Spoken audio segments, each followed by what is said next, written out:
मराठी सिनेमांमध्ये आजपर्यंत आईला महत्त्व देणारे अनेक सिनेमे येऊन गेले, त्याच्या कथा आपल्याला आवडल्या, ते सिनेमे देखील चालले. पण पहिल्यांदाच वडिलांची एक वेगळी कथा मांडणारा बाप जन्म हा सिनेमा आपल्या भेटीला येतो आणि या क्षणी आपल्याबरोबर बाप जन्मची टीम आहे. आपण त्यांनाच विचारूया का सिनेमा नक्की काय आहे आणि तो आजपर्यंत आलेल्या पठदीय सिनेमांपेक्षा किती वेगळा आहे ते. सचिनदा, निपुण, पुष्कराज, तिघांचंही मनापासून स्वागत. आणि आम्ही पाहतोय जेव्हापासून ट्रेलर आलेलं आहे तेव्हापासून या सिनेमाबद्दल प्रचंड चर्चा आहे. तर आजपर्यंत आईवरती अनेक सिनेमे येऊन गेले, पण खरं तर वडील साकारणं म्हणजे सचिन खेडेकरांसाठी आता तेवढी गोष्ट अवघड राहिलेली नाही. पण बाप जन्म या सिनेमातनं असं काय नक्की मांडण्याचा प्रयत्न केलाय जे आजवरच्या जेवढ्या सिनेमांमध्ये जे वडील साकारले त्याच्यामध्ये साकारता आलेले? हे खरं आहे की आजवर अनेक सिनेमा आले आहेत, 2 पिढ्यांचे, आई वडील मुलं. पण त्या प्रत्येक सिनेमात असंच असतं ना, म्हणजे आई वडील सोशिक किंवा मुलं सोशिक आणि हे स्वार्थी वगैरे किंवा अदरवाईज. पण बापजन्ममध्ये प्रत्येक माणूस म्हणजे कोणाचं तरी वडील म्हणून चुकलंय, कोणाचं मुलं म्हणून चुकलंय, पण नाती दुरावली आहेत, हे खरं आहे. आणि ते परत यावेत अशी वडिलांची इच्छा आहे आणि त्यासाठी ते काय मजेदार घटना घडवून आणतात त्याचा, आणि त्याच्यामध्ये त्यांचा स्वतःचा पुनर्जन्म किंवा बापजन्म कसा होतो असा हा मजेशीर सिनेमा आहे. काय टायगर, काय ऐकताय? वसंतराव का? आता चला का चालवताय गाडी? ओ थांब की जरा. जाऊ दे आता बीतन. कोण मालक आहे काय कळतच नाही. हॅलो. हाँ सर, ये क्या भेजा है आपने? यस, माझं विल. मतलब इतना छोटा?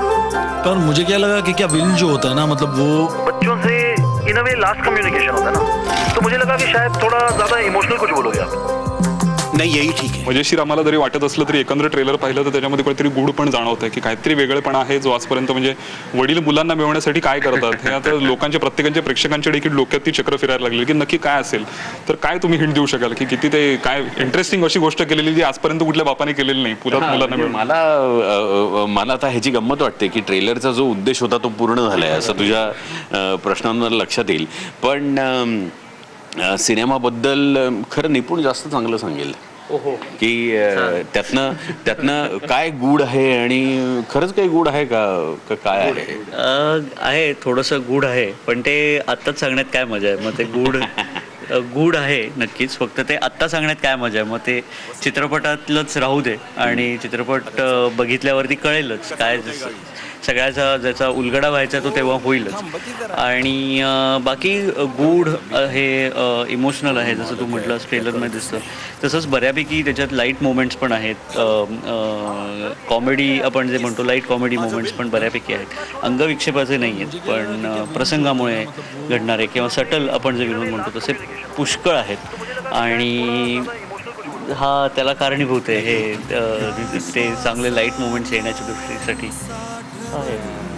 पण तरी निपुण मला तुला असं विचारावं वाटतं की आजपर्यंत म्हणजे तू खरं तर एवढ्या सगळ्या या युथफुल गँग बरोबर कायम काम करत आलास आणि खरं तर तू असाच एखादा चांगला युथफुल विषय मांडू शकलास असू या सिनेमातनं, पण तसं न मांडता तू ही संपूर्णपणे वेगळी कथा की ज्याच्यामध्ये साठी उलटलेली एखाद्या माणसाची गोष्ट आहे अशीच नेमकी प्रेक्षकांसमोर काढलीस.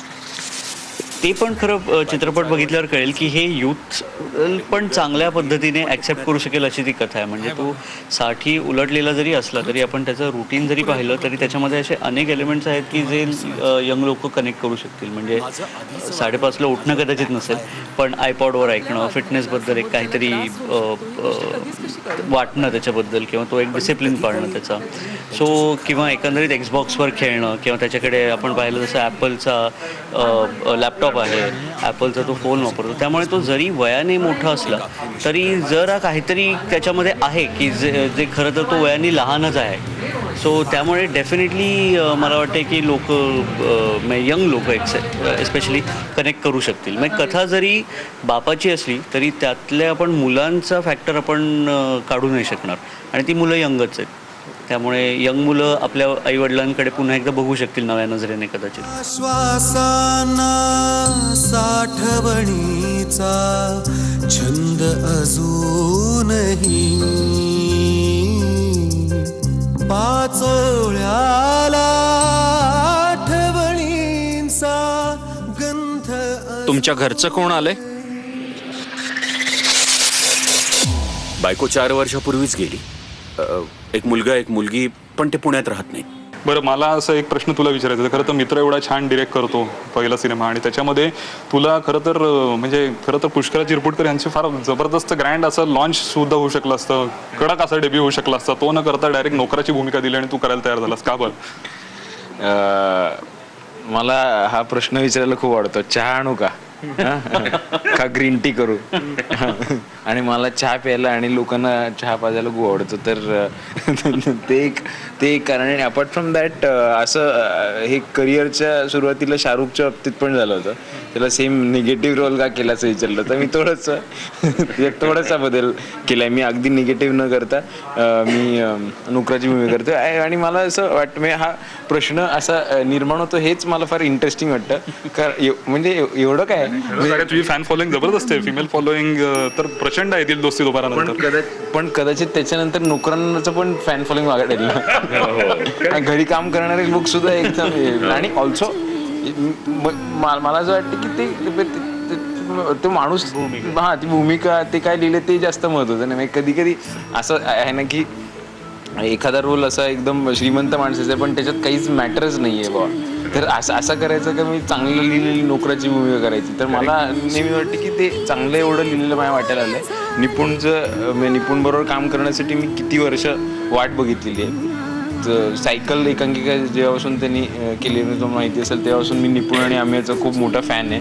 आणि मी हे जेन्युइनली सांगतो पण त्यांना विश्वास बसत नाही. पण हे खरंच आहे. म्हणजे मित्रत्व आता म्हणलंच पण हे अखे उलट या पिक्चर नंतर तसं म्हटलं तर अशी मैत्री जास्त आमच्यात झाली आहे. कारण आम्ही पहिल्यांदा एकत्र तसं म्हटलं तर काम केलंय.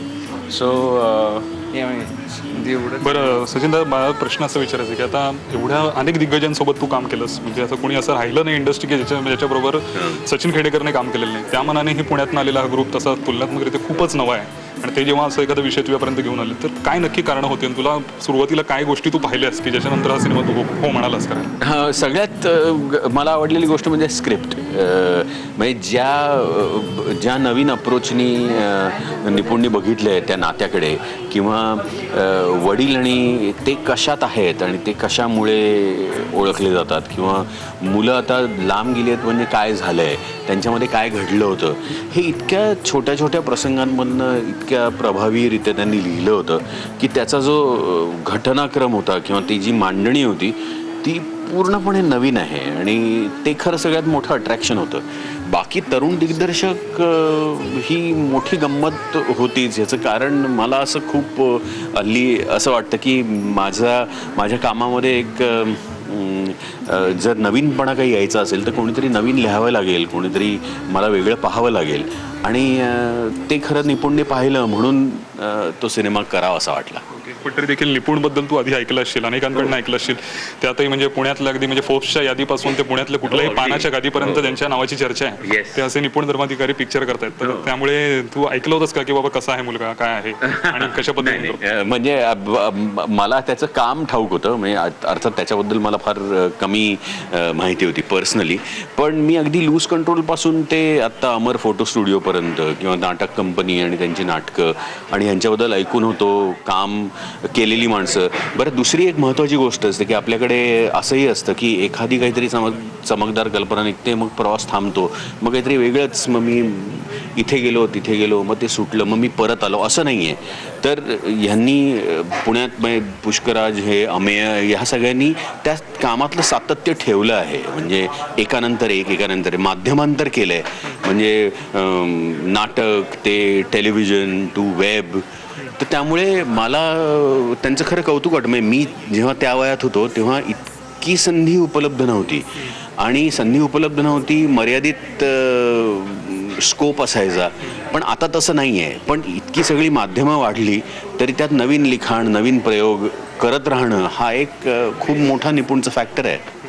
पण निपुण हीच तुझ्या सगळ्यात मोठी क्वालिटी वाटते की सगळ्या माध्यमांमध्ये तू अगदी साखरेसारखं विरघळून जातोस. म्हणजे मग ते वेब सिरीज असेल, नाटक असेल किंवा आता सिनेमा आहे. तर कसं काय हे सगळं जुळवून आणलंस मुळात? आणि तू पाहिलं होतंस का तुझी जी व्यक्तिरेखा होती की बाबा सचिन खेडेकरच त्यासाठी योग्य आहेत? सचिन दादा हा अगदीच योग्य आहे त्या भूमिकेसाठी, यात काहीच वाद नाही. आणि दुसरी गोष्ट, आपण विविध माध्यमांचं म्हटलं तर मी आज पण एकीकडे असं म्हणालो की कथा सांगणे हा स्टोरी टेलर असं आपण म्हणूयात की ते करायला आवडतं. मग ते समोरासमोर बसून ते किस्से सांगणं असेल किंवा मग कुठली तरी कथा ही नाटकाच्या माध्यमातून असेल, कुठली कथा ही ऑडिओ बुकच्या माध्यमातून असेल, तर ही जी कथा आहे बापजन्मची ती त्याचं माध्यम हे चित्रपट आहे असं मला वाटतं. सो ही चित्रपटातनं सांगण्याची कथा आहे आणि ते करायचा मी प्रयत्न केला आहे. सो मी दिग्दर्शन केलेला हा दुसरा चित्रपट आहे, प्रदर्शित होणारा पहिला आहे. आणि काय मला जशी ती कथा दिसली आहे, जशी सांगावीशी वाटली आहे तशी मी सांगण्याचा प्रयत्न केला आहे. माझ्याबरोबर चांगली टीम होती, चांगला DOP होता. सो आम्ही सगळ्यांनी मिळून ते स्क्रीनवर आणायचा प्रयत्न केला.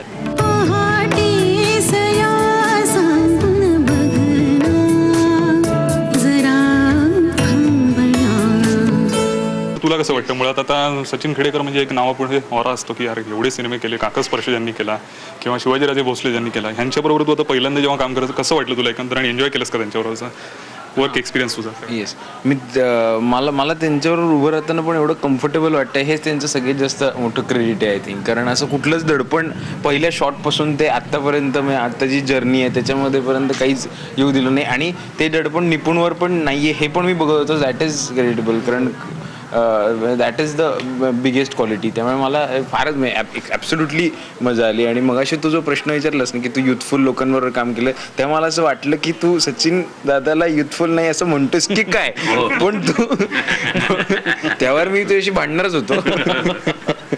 फार युथफुल आहेत, आम्हाला सगळ्यांना माहिती आहे. त्यांचा युथफुलनेस तुम्हाला कितपत आवडला ते मला वाटतं. नाही ऑफकोर्स, तर ते त्याच्यामुळे मी तेच म्हणजे की तो युथफुलनेस इतका हे होत असतो की मी तो सेटवर पण असतो आणि आम्ही इट वॉज फन. नक्कीच अर्थात ते पहिलं दडपण नक्कीच होतं. म्हणजे मला असं वाटायचं की दडपण काय घ्यायचं वगैरे, असं एक ॲक्टर म्हणून तुम्ही कोणीही समोर आलं तुम्ही करत, पण एक असं एक एवढं काम केलेला माणूस समोर आल्यानंतर ऑटोमॅटिकली असं होतं.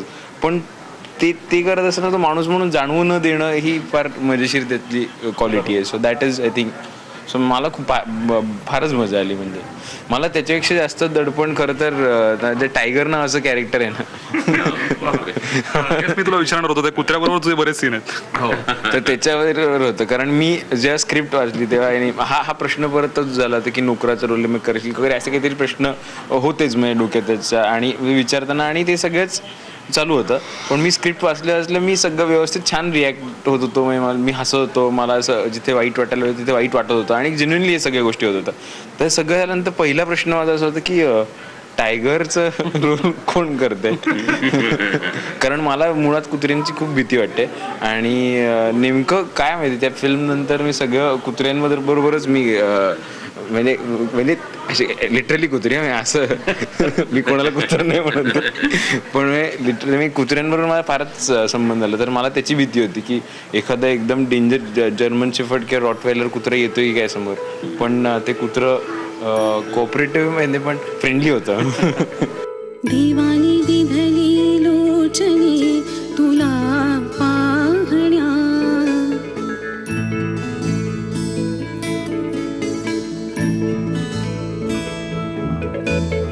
दिवाणी दिधली लोचनी तुला पाहण्या, मन शेवंतीचे फूल झाले तुला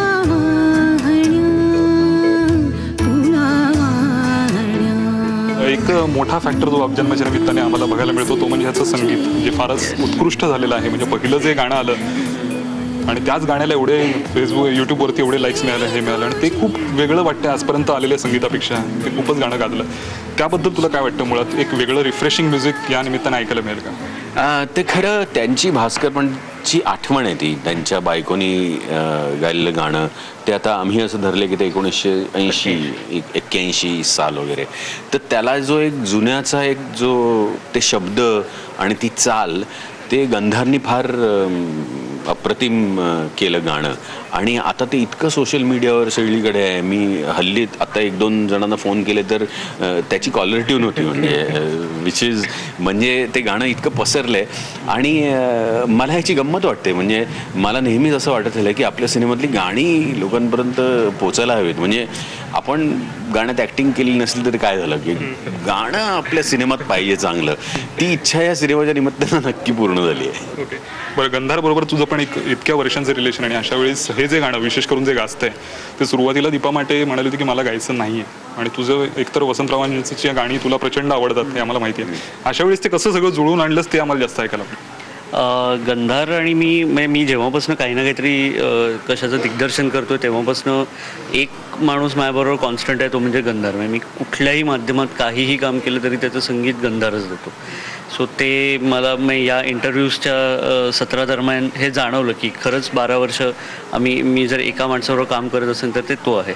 त्याच्यानंतर दीप्ती ताई जी आहे, दीप्ती माटे, ती मुळातच भयंकर टॅलेंटेड आहे आणि ते तिला माहिती नाही आहे. तर म्हणजे ती अप्रतिम अभिनेत्री आहे, फार सुंदर गाते आणि तिच्यात ते इतकं ठासून भरलं आहे पोटेन्शियल आणि ती त्याचा काय फारसा वापर करत नाही खरं तर. त्यामुळे आम्ही एकत्र संगीत नाटकांमध्ये कामं केली आहेत दीप्तीताई आणि मी, आणि तेव्हापासून अर्थातच आमची चांगली मैत्री पण आहे आणि मला कल्पना आहे की ती किती चांगलं गाते, किती चांगलं काम करते. तर जेव्हा हे गाणं आलं आणि हे भास्करच्या बायकोचं गाणं आहे, एका आईचं गाणं आहे आणि त्याला एक मदरली व्हॉईस पाहिजे आणि असं जेव्हा असताना तिचाच आवाज गंधारला आणि मला दोघांनीही सुटेबल वाटला आणि आम्ही तिच्याकडे गेलो आणि ॲज एक्सपेक्टेड ती पहिले नाही म्हणाली, कारण तिला भीती वाटली की कसं आणि काय लोकांना वाटेल वगैरे. पण गंधारनी ते चाल पण चांगली दिली आहे, पट्याचे शब्दही छान आहेत क्षितिज पटवर्धनचे आणि ती मला वाटतं एकदा दोनदा ते गाणं ऐकल्यावरती कन्व्हिन्स झाली आणि तिने अप्रतिम गायलं ते आणि ते आपण आता पाहतोच ऐकतोच होत रादर गाणं.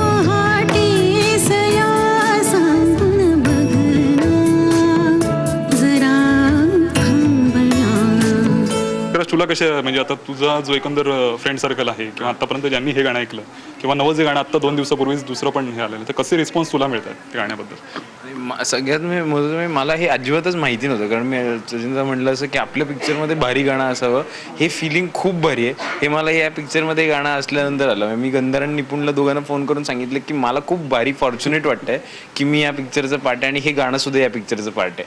So I think that was the thing. आणि मला माझ्या फ्रेंड सर्कलमध्ये किंवा माझ्या ओळखीच्या लोकांमध्ये, फॅमिलीमध्ये सगळ्यांना आवडणारं असं one of the first song मी असं म्हणता येईल, कारण इतक्या वेगवेगळ्या टेस्ट्स आहेत लोकांच्या फ्रेंड सर्कलमध्ये असेल किंवा फॅमिली सर्कल्समध्ये. आणि फक्त ते माझं मी काम करते म्हणून नाही, तर लोक असं जेन्युइनली त्यांना ते आवडते आणि I am very happy about it. आणि खूपच आणि मला अजिबातच दीप्तीबद्दल काहीच माहिती नाही आहे, म्हणजे आम्ही कधी एकत्र काम केलेलं नाही वगैरे, पण आवाज ऐकल्यानंतर बॉस इनको मिलना आहे हे जे फिलिंग येतं ना, दॅट इज अमेझिंग. ऑफकोर्स गंधारचं म्युझिक मी खूप आधीपासून मी या सगळ्यांबरोबर जे पहिलं जे काम केलं तुम्ही अर्थात निपुण तेव्हा नव्हतं, त्या एका प्रोजेक्टचं संगीत गंधारने केलेलं अपराधी सुगंधचं पहिल्या व्हर्जनमध्ये, तर तेव्हापासून मला ते फारच इंटरेस्टिंग नेहमीच वाटत आहे गंधारचं म्युझिक. आणि आता ते ऐकायला I am really loving it. तर फायनली फिल्म आता रिलीज होते, लवकरच लोकांपर्यंत येते. काय